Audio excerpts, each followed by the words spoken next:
I have my book in my hand. I am going to walk to the train and it takes about 16 minutes to get there. It's just a lot more convenient for me to have something productive to look at for that duration of time.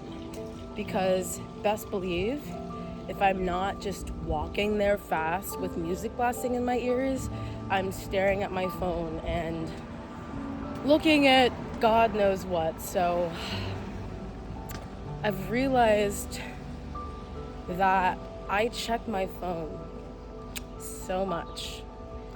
And it's normal, shall I say, upon this generation to constantly chase dopamine spikes, whether that be with drugs or your phone or like sexual activity. But one of three of those things I am quite addicted to. And it's the thing that I'm using to record right now. And I realize it's not worth it. I'm 21. I have many, many years ahead of me, and I refuse to spend those years being a slave to technology, wasting these precious moments that I could be spending 100% present. We have days where we're not as present. We have days where we experience, what is it called? Derealization or something like that. You know what I'm trying to say.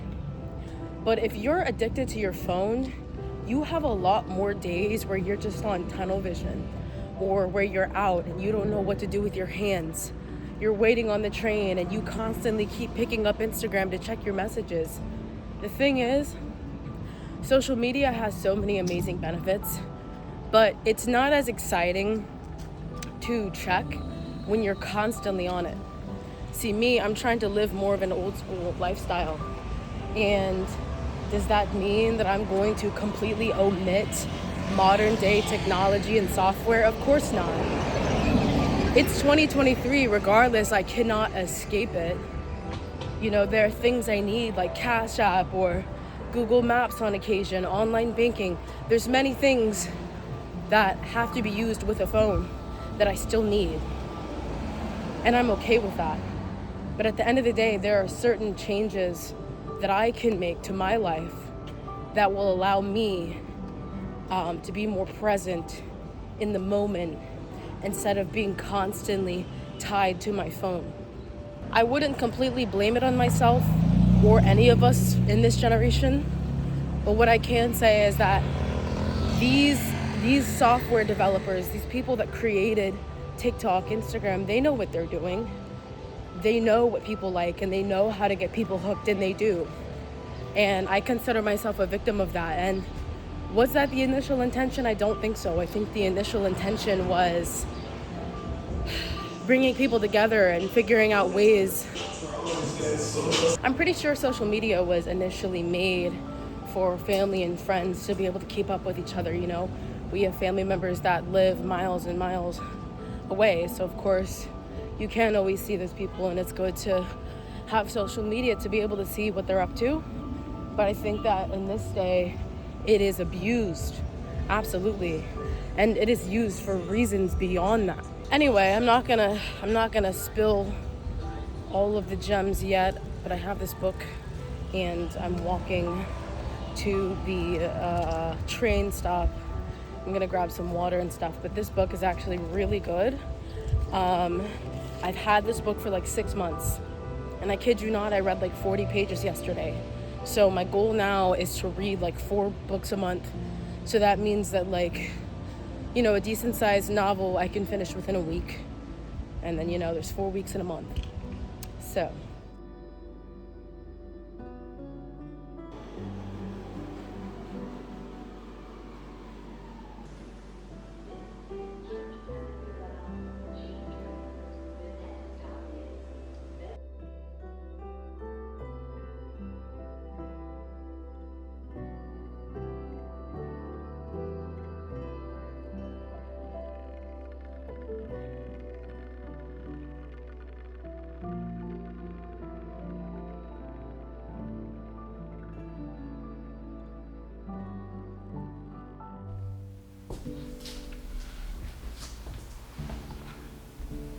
I have a flip phone, and this is what I'm using primarily from here on out. But why?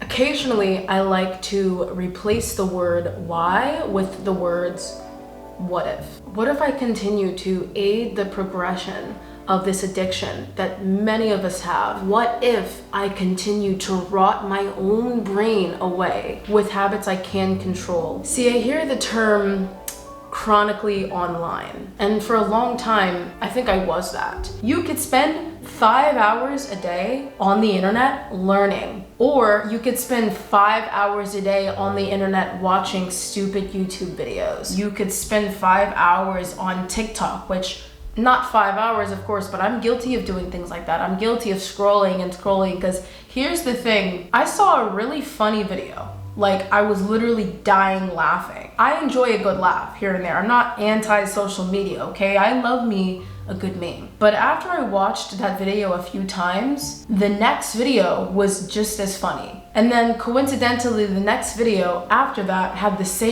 same sound as the previous video. So I realized, okay, this is the algorithm doing its thing here. Like I was talking earlier about these developers knowing what they're doing, they know how to keep us attracted and in sync. They're going to keep giving you things that relate to that piece of media which you are consuming. There's no reason why, while I'm waiting for the train, my face needs to be glued to my phone watching all of these videos, not to mention the fact that it's so overstimulating. And I don't think that we really take into account how much we are overstimulated because we're so used to it. I don't know about you, but me personally, for a long time, I'm talking months, maybe even years, I haven't really felt myself. I've tried many things, changing my diet, getting therapy, getting my blood tested, and something just felt off. Now, I'm not saying that if you feel like crap all the time, your phone is the main cause, but your entire lifestyle and your routine plays a big part in your mental and your physical health. When you wake up in the morning and you instantly look at Instagram, that is the first thing that you're seeing when you wake up. You haven't brushed your teeth yet, you haven't eaten, you haven't even showered. The first thing you're doing is looking at people's stories, inappropriate photos or memes or bad things. I get a lot of bullying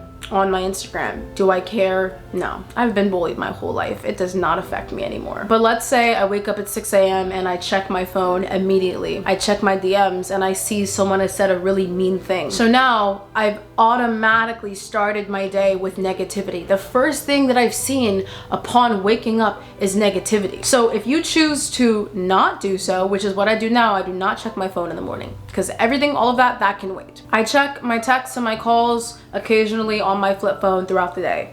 Any emails or any type of social media inquiry or just anything else, that can wait for the end of the day when I've already been productive and I've already gotten my stuff done. Now, when I do that, I have a clear mind. Now, I'm a pretty self-aware person all around, but I think my mornings are when I'm at my peak. And I feel like based on what I've heard from people I know, that's a common thing. Now, instead of replacing that awareness with distraction, I would rather remain aware. I've probably only checked Instagram once or twice, and this was this morning before I left. I did not allow myself to check any social media while I was outside. I have literally only been doing this 2 days and I already feel way more powerful and way more in control of my life. Some people may watch this video and be confused as to why I'm so proud of myself for making this change. Not everyone is addicted to social media and their phones. I know plenty of people who just don't use their phone throughout the day. But I've said this in another video that your adult life is very reflective of your childhood. I have had minimal supervision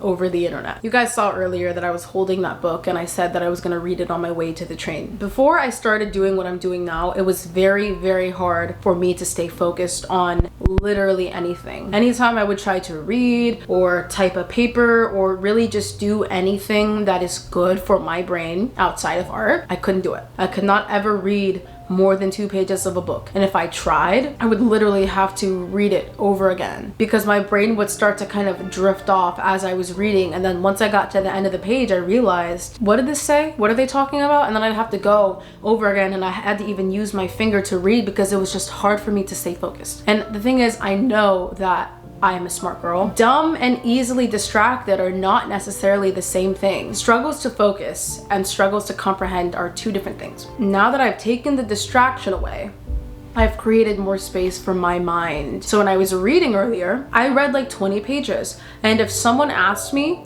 for a summary on what I read, I could give that to them because my brain had an easier time retaining the information I was taking in because I was not checking my phone in between pages. Not only do smartphones affect your attention, but I feel like they affect your approachability. I was at this cafe a couple months ago. This girl was reading a book and some guy walked up to her and they started having a conversation about it. They were talking for like 15 minutes. I assume he read that book because he had a lot to say about it. And then they started branching off and talking about other interesting things. I already have a hard time approaching people. I'm just a shy girl. If I saw someone who looked interesting in some way, but they were sitting scrolling on their phone, I don't know about you, but me, I wouldn't really be compelled to come up to them and start a conversation. Talking to someone about a book, I feel like it just has a lot more intention. Number one, if I see someone that's on their phone, I'm just not gonna wanna bother them. I don't know what they're doing. But number two, I also feel like people that are constantly on their phone or on social media are hard to connect with. And I can say that confidently because I've been one of those people. I don't know the science behind it, but my phone has caused me so much social anxiety. I just had a conversation with some girl randomly for like 20 minutes the other day while we were waiting for the train. Now, can I say that if she didn't approach me first, I would have said anything? That I don't know. But the fact that I was able to keep that conversation going for so long, I am proud of myself. On my flip phone, I only have talk and text. So I do not have the option to anxiously swipe through apps when I don't know what to do with my hands. Therefore, I'm gonna be forced to be present, which will leave a lot more room for opportunities to talk to people. I feel like more often than not, we avoid interaction, and it's not because we don't want to meet people. But I feel like a lot of people also fear rejection due to the superficiality of social media. It's just instinctive. And then over time, the loop continues and you become a hermit. So I saw this video on Instagram a long time and it said, end the pattern today or the loop will repeat tomorrow. But over time, that really stuck to me because I realized that I was doing the same things over and over again, telling myself that I wanted to be more aware, telling myself I wanted to be more in the moment and present and more approachable and to just enjoy life more. But I was continuing the same things over and over and over again. And guess what? Nothing changed. So one day I just decided, let me get this flip phone and let me literally take these privileges away from myself so that I can get better. Being addicted to your phone has minimal difference than being addicted to anything else out there. Now we think that because we're not snorting anything, it's okay, but that is far from the truth. You have the choice to escape now, my friend, and you can do it. You can escape this constant loop. Now, one thing about me growing up, I had a very strict dad. So naturally, I text back really quick because I'm accustomed to, if you don't text back, you're gonna get in trouble. The thing is though, I don't need to be available to everyone at all times. People that really mess with you and care about you and understand you are not going to get mad if they don't hear from you for hours because they should know better and know that you're not ignoring them, but simply that you have your own things going on. There's no reason why I cannot create a set time for myself to have extended conversations with people that I care about. And we all need time to be able to exist on our own. Now that I don't have my iPhone out with me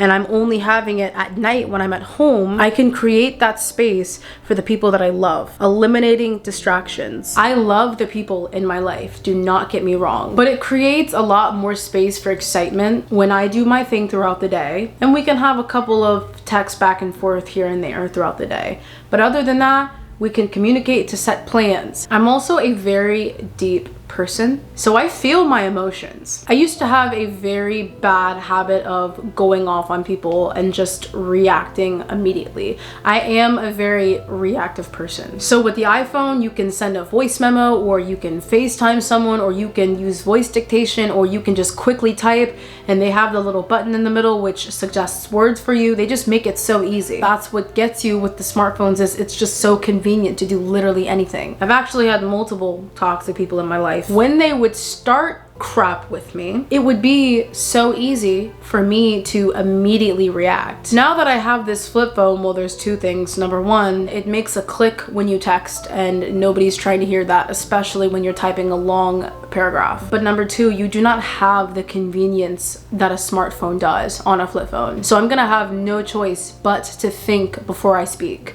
or think before I type, because it's gonna take longer, so I can't just quickly type in rage. Now, like I've mentioned, smartphones, especially iPhones, are very convenient. I used to use TF out of Hey Siri. I would be like, hey Siri, what's the weather today? Hey Siri, play this song. Hey Siri, set an alarm for 7 a.m. Literally, I was doing almost nothing manually and just asking everything of Siri. Now, I just don't like texting, period. I would much rather just call you or see you. But I also feel that I've become lazy in a way because I can literally just turn on text to speech, say what I need to say, make any corrections that need to be made, and hit send. So it got to a point where doing something as simple as just a little typey type became too much for me. There was once a time in life where we had no shortcuts. The world is becoming a lazy place, and I don't want to be one of those people. And I guess in a way I am making things harder for myself, for the simple fact that though it may make your life easier, it negatively alters your brain chemistry in ways you can't even fathom. I became too lazy to even type a text message, so I just used the little voice dictation and called it a day. But then it got to a point where I was saying, hey Siri, FaceTime so-and-so, and then sometimes it wouldn't work and I'd get flustered when I very much could just go and call the person myself. So that laziness transferred into other things. Even the smallest of tasks I would have a difficulty completing, and I asked myself, why can't I do these things? Why can I not sit through just a chapter of this book and read it? Why did life feel so tedious? We do it to ourselves, and I don't blame us because we don't really know any better. Not everyone has the self-awareness to say, these are the things that I'm doing, which is literally ruining my life and my brain. I think that we can do so much better as human beings. So I was born in 2002. Obviously, I was not an adult during that time, but I remember a lot. And I really miss the simplicity of those times. Besides the fact that I do want to be more self-aware, I do want to become less addicted to social media and strip my ability to ingest all of this toxic media, I simply feel that it's just nostalgic to use a flip phone. I obviously do not remember all of the phones my mom has had, but back in like 2011, 2012, she had this Motorola phone, I think, or I think it was an LG or something, one of the cheaper phones. Now I think iPhones were on the rise at this time, but she hadn't upgraded yet. And so she didn't have internet on her phone. She just had talk, text, and I think there were a couple games that came with the phone,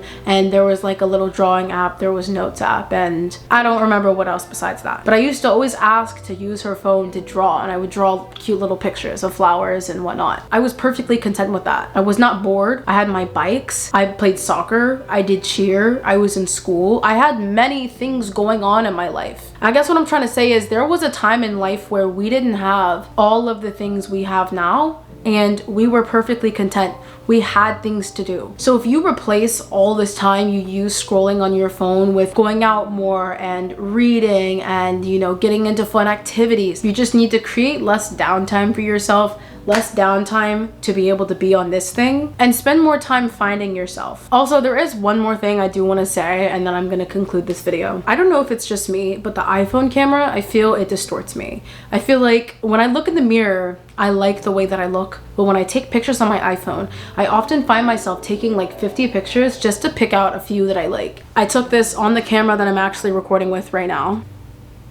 I feel like taking pictures on an actual camera, it's more realistic. Taking pictures of myself on a camera presents a more accurate photo. And I feel that taking pictures on my iPhone has made me super obsessive over my looks. It's not good to be constantly obsessed, because there have been times where I've left the house feeling super confident, and then the moment that I started taking pictures outside, that all went down the drain. I feel like pictures are meant to be sacred. They are meant to be memories. They are not meant to be things that we are constantly nitpicking. For example, I could go take a picture with a bunch of friends on a night out, look at it the next day, and think, I kind of have a double chin. But guess what? 20 years from now, I'm gonna look at that picture and I'm not gonna be concerned on, oh my gosh, my double chin. But I'm simply going to reminisce and appreciate that I have things left to symbolize my youth. I really like this thing, I don't know, and I feel like people's opinions of me don't matter anyway, but there have been a couple times where I've pulled this out while I was at the store, and I thought to myself, what if people are thinking like, damn, why does she have a flip phone? I don't know, but I like it and it works for me, and I have been a lot more present lately, and quite frankly, I'm just way more proud of myself that I'm doing things like reading books and I'm being more productive, and I overall just feel less lazy, and I feel like I can just walk around and look at everything and just exist and be me. And I don't know, I'm really excited to see how much more aware I become as I continue to use this more and this less. So that's all I really have to say today. Thank you guys so much for watching. Make sure you watch my recent video I posted. I did a Q&A. A lot of people on IG asked me questions and I answered those questions. Also, do me a favor and like, comment, and subscribe for me. Help your girl pay her rent. Also follow me on IG, Moira. I will see you guys in the next video. You stay safe, but stay dangerous. Drink more water and have an amazing night.